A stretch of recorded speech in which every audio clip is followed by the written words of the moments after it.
सरपंच होण्याच्या हव्यासा पोटी पोटच्या मुलीचा दिला बळी। महाराष्ट्रातील पित्याचं तेलंगणात क्रूर कृत्य।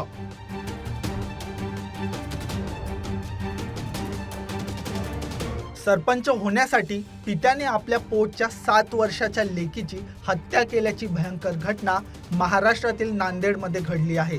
पांडुरंग कोंडामंगले असं या निर्दयी पित्याचं नाव आहे। त्यानं आपल्या 7 वर्षाच्या मुलीला तेलंगणा राज्यातील एका कॅनॉलमध्ये फेकलं, ज्यामध्ये तिचा दुर्दैवी अंत झाला। बाप लेकीच्या नात्याला काळीमा फासणाऱ्या या घटनेनं सर्वत्र संतापाची लाट उसळली आहे।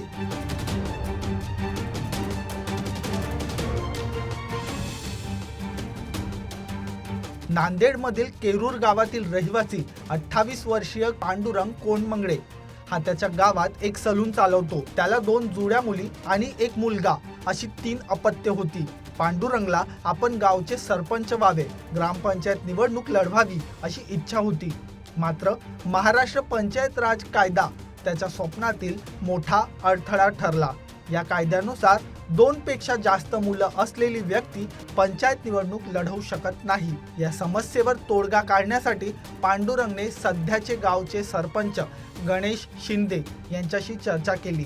सुरुवातीला त्यांनी मुलीला सोडून देण्याचा किंवा दत्तक घेण्याचा विचार केला होता, परंतु जन्म प्रमाणपत्रावर तिचं नाव नोंदवल्यामुळे हा पर्याय कायदेशीरदृष्ट्या धोकादायक वाटत होता। शेवटी त्यांनी निष्पाप मुलीला संपवण्याचा एक भयानक कट रचला।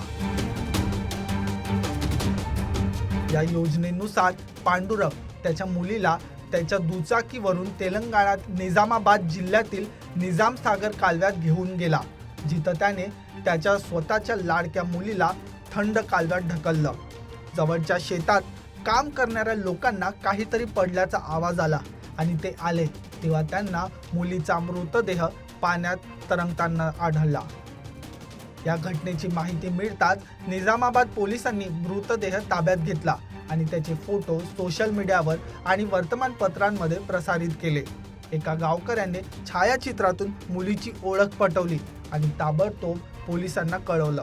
जेव्हा पोलीस आरोपी पांडुरंगकडे पोहोचले तेव्हा त्याने सुरुवातीला मुलीवर उपचार करण्यासाठी बाहेर गेलो असल्याचं कारण दिलं।